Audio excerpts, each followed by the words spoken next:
strong evidence that can't be explained away in Senator Barry Goldwater's own home state of Arizona. The evidence revolves around an incident that took place in the Sitgraves National Forest.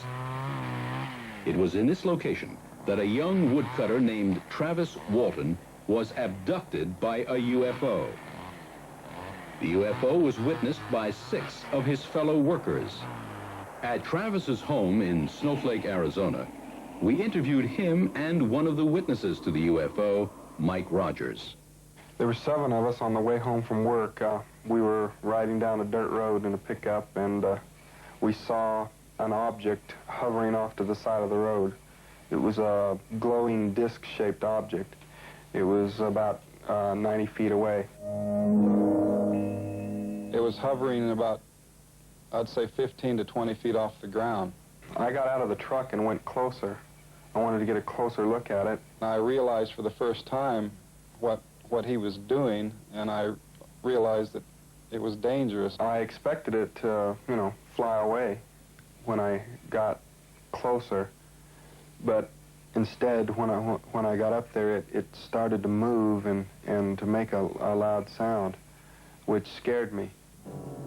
I yelled at him, and I told him, get the hell away from there.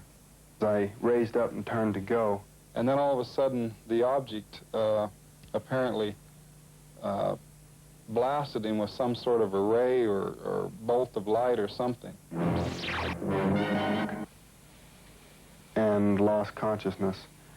And that was the last I knew until I woke up aboard the craft.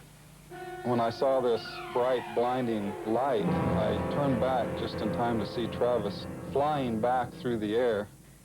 He hit the ground about 10 feet or so from where he had been standing.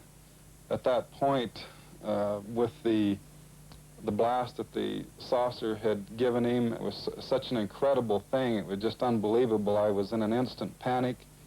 The guys behind me, somebody says, "Get the hell out of here." So I hit the gas, and we took off down the road. Mike Rogers and the other 5 witnesses returned only to find Travis missing. After they told their astounding story to the police, they came under suspicion of murder. An intense search for Travis Walton proceeded for 3 days, using a large posse, dogs, and helicopters. They were unable to find him or any signs of where he was. Finally, it was suggested that the 6 witnesses take a polygraph test to establish the truth or fallacy of their story. We told them, we'll take polygraph tests, we'll take sodium pentothal, hypnosis, anything you can give us, because this thing really happened, and we don't like this thing about you accusing us of murder, which several of them had openly. Arrangements were made for Cy Gilson, a highly qualified polygraph examiner who was a member of the Arizona State Polygraph Association, to conduct the polygraphs on the 6 witnesses to Travis Walton's UFO encounter. The utmost care in administering these lie detector tests was exercised because the men were under suspicion of murder. Once the tests got underway, he started changing his mind very quickly. After he'd tested about 3 of the 6, he seemed to be acting differently. By the time he had tested all of us, he seemed to be a believer. I talked to him after the tests, and he indicated to me that apparently he was wrong. Unofficially, he said that he believed that we had told the truth, because